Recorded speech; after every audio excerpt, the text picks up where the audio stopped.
जय हिंद। आप सभी का युवराज क्लासेस में हार्दिक अभिनंदन है।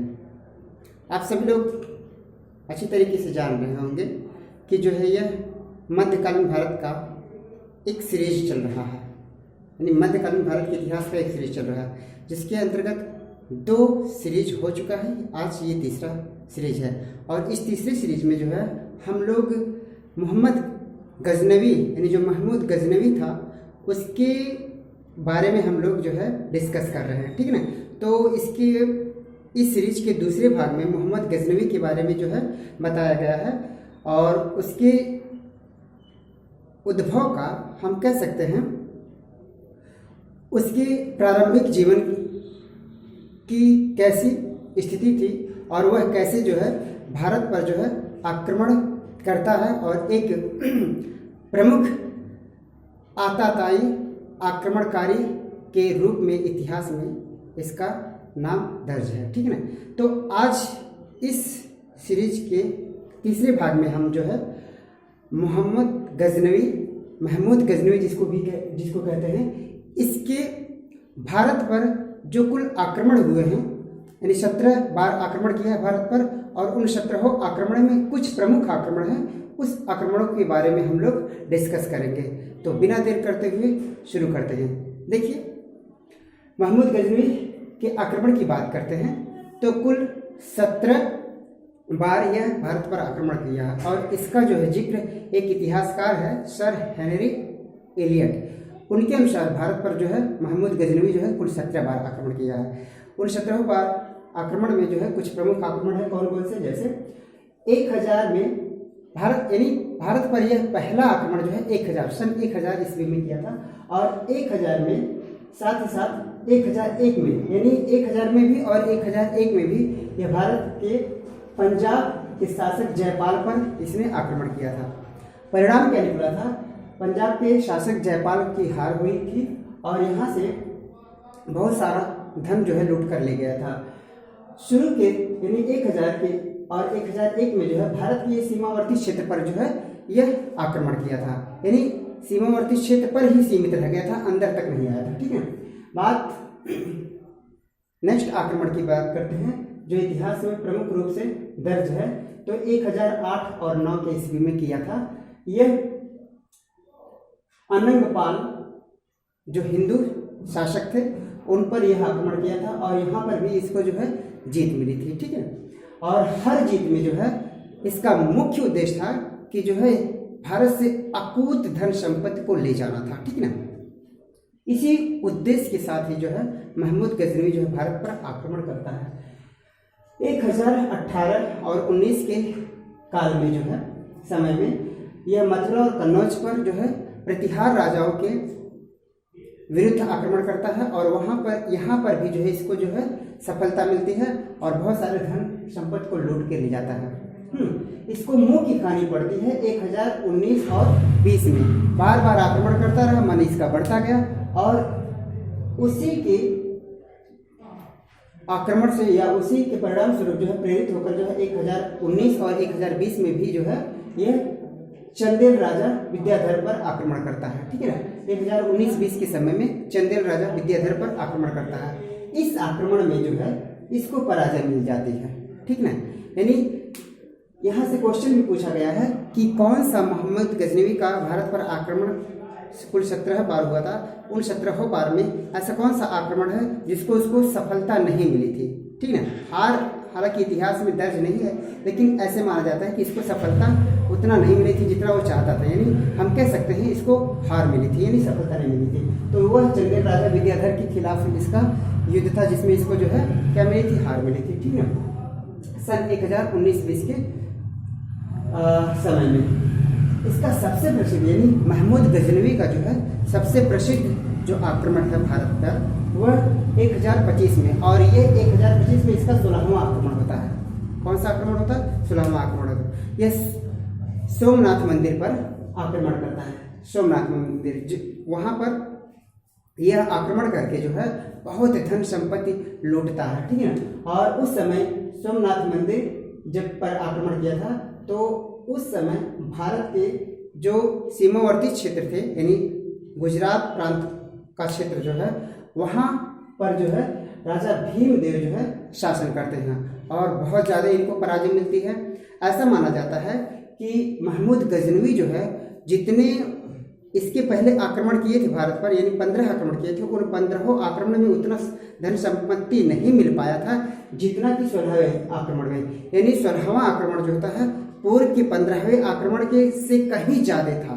इसके लिए महत्वपूर्ण था क्योंकि यहाँ से बहुत ज़्यादा धन संपत्ति को लूट के ले गया था। इतिहासकारों के अनुसार यहाँ से पता चलता है कि इसने 700 मन सोना लूटा था और 1200 मन जो है चांदी लूट कर ले गया था। इसके साथ साथ 20 लाख दिनार भी लूट के ले गया था। ठीक ना, तो यहाँ से पूछता है कि सोमनाथ मंदिर से जो है महमूद गजनवी जो है भारत से कितने दिनार लूट के ले गया था, तो वो दिनार जो है वह 20 लाख दिनार लूट के ले गया था। बहुत बहुत बहुत संपत्ति यहाँ से लूट के गया था सोमनाथ मंदिर से, क्योंकि उस समय जो है सर्वाधिक जो है प्रसिद्ध मंदिर था और वहाँ पर बहुत धन संपत्ति उस मंदिर में थी और इसी के जो है परिप्रेक्ष्य में जो है यह सोमनाथ मंदिर पर आक्रमण किया था। ठीक है ना, बात करते हैं इसके 1027 के आक्रमण पर। तो यह जाटों पर आक्रमण करता है। 1027 में जो है यह जाटों पर आक्रमण करता है और जाटों पर आक्रमण इसका जो है अंतिम आक्रमण होता है।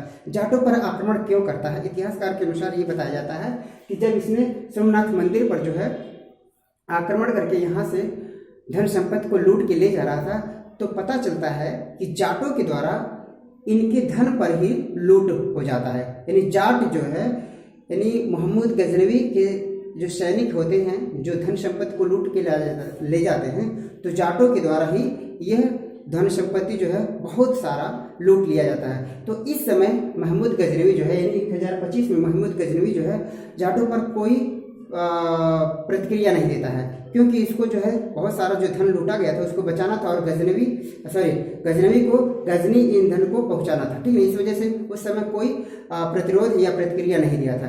बाद में 1027 में इसने जाटों पर उसी धन लूट के चक्कर में जो है बदला लेने के लिए जाटों पर आक्रमण करता है और यहाँ से जो है जाटों पर कुछ इतिहासकार मानते हैं कि जो है जाटों पर जो है आंशिक सफलता पाया था। कुछ इतिहासकार कहते हैं कि जो है जाटों के द्वारा भारी नुकसान हुआ था महमूद गजनवी को। ठीक है ना, ये तो प्रमुख आक्रमण थे और हम लोग पहले भी जान चुके हैं कि 1030 में जो है महमूद गजनवी की क्या हो जाती है, मृत्यु हो जाती है। मृत्यु के इसके संदर्भ में कुछ इतिहासकार कहते हैं कि ये जब सोमनाथ मंदिर पर आक्रमण किया था तो इसने शिवलिंग को जो है वहाँ से उजाड़ना चाहा, उखाड़ना चाहा। ठीक है ना, तो शिवलिंग को शायद टच किया था। तो कुछ इतिहासकारों का मानना है कि शिवलिंग को छुआ था, अपवित्र कर दिया था और उसके प्रकोप से यह गंभीर बीमारी से जो है ग्रसित हो गया था और अंततः वह तड़प तड़प के मर गया था। ठीक है ना, कुछ इतिहासकारों का मानना है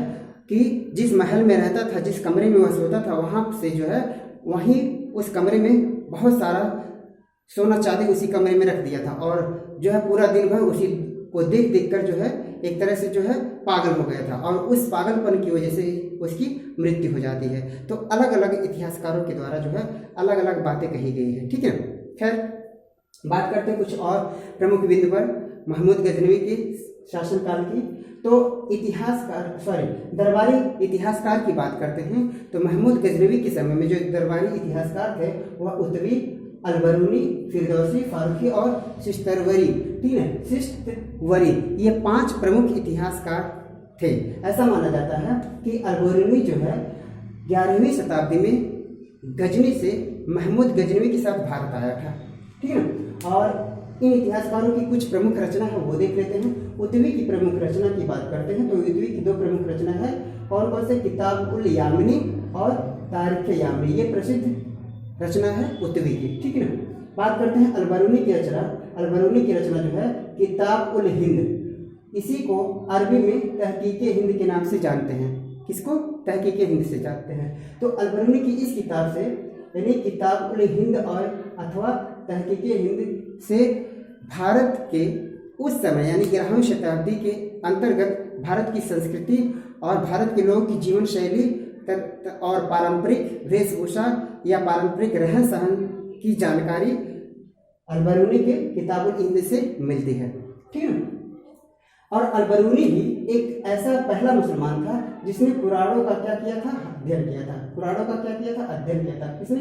अलबरूनी ने। ठीक है, बात करते हैं फिरदौसी की रचना, एक जो सबसे प्रसिद्ध है, कई एग्जामों में इसके बारे में पूछा भी गया है। तो फिरदौसी की रचना शाहनामा है जो फारसी में लिखा गया है, और इस शाहनामा को अफगानिस्तान का महाभारत भी कहते हैं। इसके साथ साथ जो है शाहनामा को पूर्व का होमर भी कहा जाता है। तो अलग अलग नामों से शाहनामा को उपाधि मिली है। ठीक है ना, जो फिरदौसी की प्रमुख रचना है। बात करते हैं बैहाकी, एक जो है इतिहासकार थे इसी के शासनकाल में, महमूद गजनवी के शासनकाल में। तो इसके पिता के बारे में जीवनी लिखे हैं, और इनकी रचना तारीख सुबुक्तगीर, हम लोग पहले वीडियो में यानी इसके पहले पूर्व के भाग में देख चुके हैं कि सुबुक्तगीर का ही पुत्र था महमूद गजनवी। तो यहाँ से कुछ प्रमुख पॉइंट हम लोग देख चुके हैं। लास्ट की बात करते हैं तो ऐसा माना जाता है, पूछा गया है, यह क्वेश्चन बहुत इंपॉर्टेंट है क्योंकि पूछा गया है, गजनवी ने चांदी के सिक्के चलाया था और उन सिक्कों पर जो है संस्कृत के अक्षरों को उकेरा गया था। ठीक है, तो यहाँ से ऐसे क्वेश्चन बनता है कि ऐसा कौन सा शासक था, ऐसा कौन सा आक्रमणकारी था जो अपने सिक्कों पर संस्कृत के अक्षरों को उकेरा था। तो वह कौन सा था? महमूद गजनवी। ठीक है, यह चांदी के सिक्कों पर जो है संस्कृत के अक्षरों को उकेर कर जो है मुद्रा भी चलवाया था। ठीक है ना, तो यह महमूद गजनवी से संबंधित कुछ प्रमुख बिंदु थे जो परीक्षा की दृष्टि से बहुत ही महत्वपूर्ण हैं। उम्मीद करते हैं यह वीडियो आपको अच्छा लगा होगा। आज के लिए बस इतना ही।